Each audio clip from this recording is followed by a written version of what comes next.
Okay, that was a little rough on the solo, but we're going to call it close enough for rock and roll because we're talking about rock and roll today with Tom Petty and the Heartbreakers, Love is a Long Road.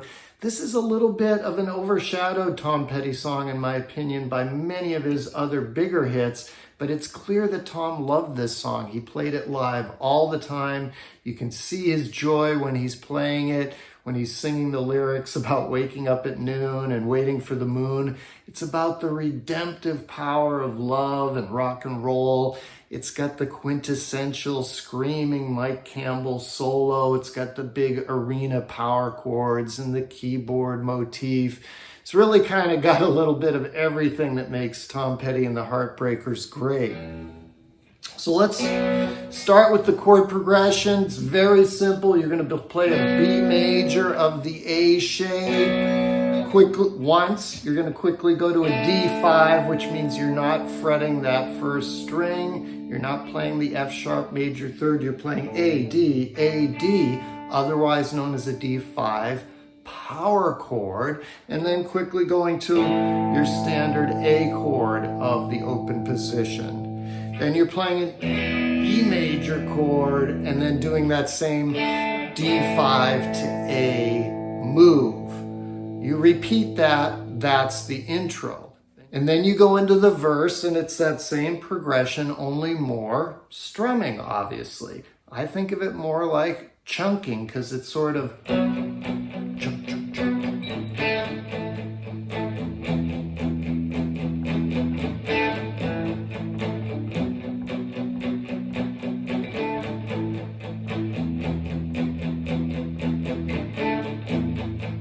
You know, it's got a swing to it. It's got a chug like a train moving, right? It's a great rocker, okay? And then it shifts to the G, and you want to play that big G chord with your fifth doubled. So on the second string, don't play an open second string. That's your major third. You want to play the D note instead, the 5 in a G chord. That way you have 2 5s. Instead of 2 major thirds. This just sounds bigger. And that's across all rock and roll. That's what Brian May would do. That's what Pete Townsend would do, right? And then, again, that quick D5 to A move. The second time after the G, he kind of hangs on it more and goes before launching into the Love is a Long Road chorus section. So just play around with that bit. go back and look at what I did playing along with it, remembering that you can always slow down YouTube videos as much as you want by pressing on the settings wheel. You can slow it down to as much as 25%. But basically the first time it's, and the second time is more like,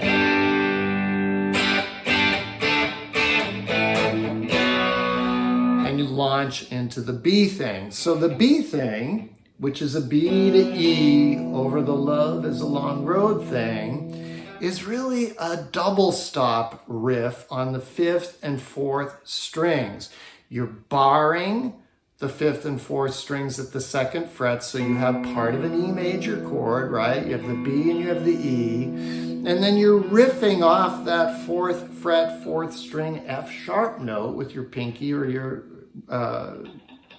ring finger, whichever is easier for you. I prefer the pinky in this position. You get more leverage. And I watched basically every guitar cover of this song on YouTube. There's really no lessons, good ones anyway, of this song on YouTube, which is why I decided to do one. But even all the guitar covers, people play this riff. Everyone plays it differently. So I went with what Mike Campbell plays as best as I could tell from watching the live Heartbreakers versions. You can clearly see that Mike is holding this position. He's not moving around. He's not sliding. He's not doing anything other than staying right here. So I think it's something like this.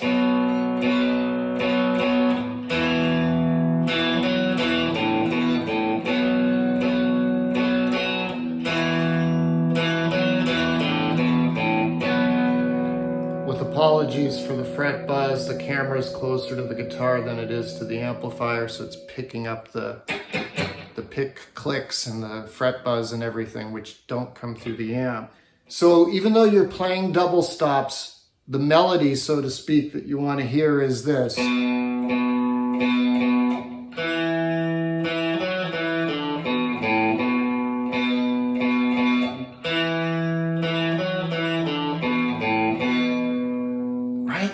Sense because you're playing a B chord, B, B, B, B, shifting to an E chord. What do you play? E, E, F sharp, E, D, B, A, B. But you're playing it loose, rock and roll.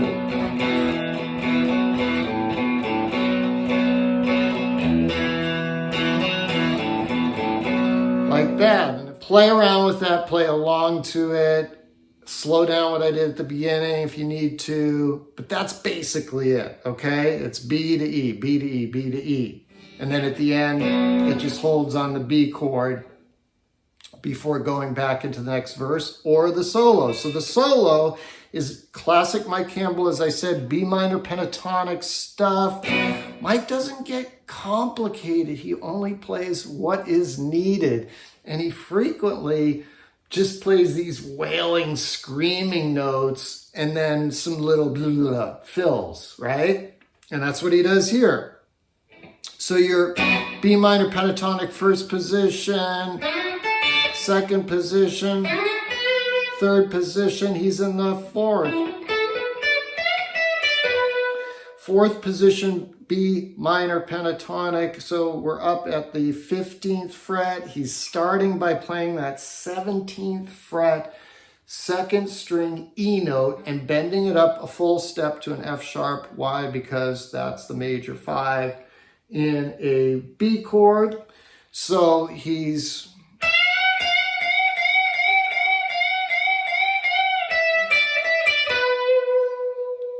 going like so. So think of it as one of those little triangle boxes, 16, 15, 17.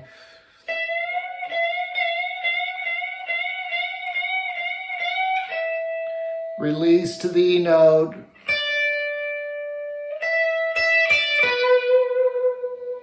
And then what's the note it ends up on? It's a B note. It makes sense, right?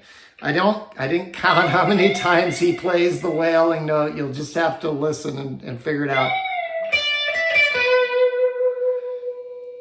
And then what does he do? He comes down to first position B minor pentatonic here at the 7th fret, and he just plays one of these lightning fast kind of slur licks. Something like that, like a Chuck Berry-ish thing, bending that 9th fret, 3rd string, right? Just kind of a...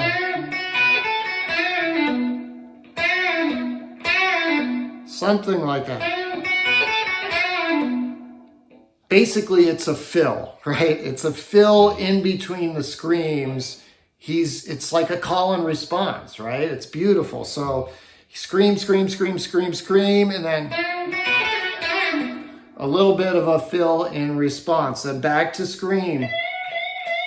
Same note, the E note bent to the F sharp. He doesn't play it as many times the second time around before he jumps up to the A note. He's just walking up that B minor pentatonic, B note, and he's giving him vibrato and he's hitting them a lot.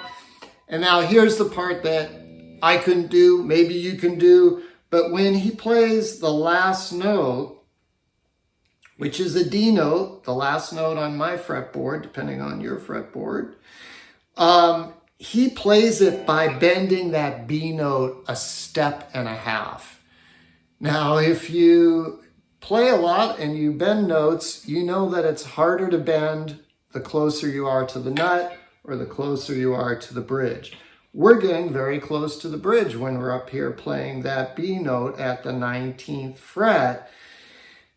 For me to play it cleanly, bending it a step and a half right there, it just wasn't going to happen. If you can, God love you, that's what you should do. You should go, again, bending that 17th fret, 2nd string, then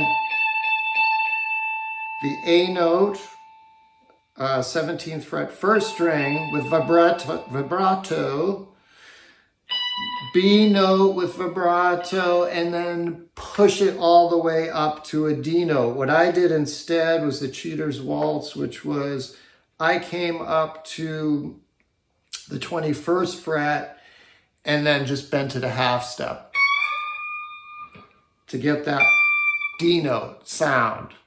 So again, if you want to play it like Mike Campbell, you'll bend 19 all the way up to 22, which is a step and a half.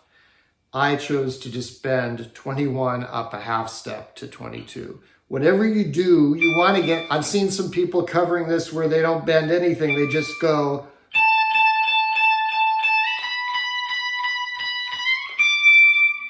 They just play those 3 notes.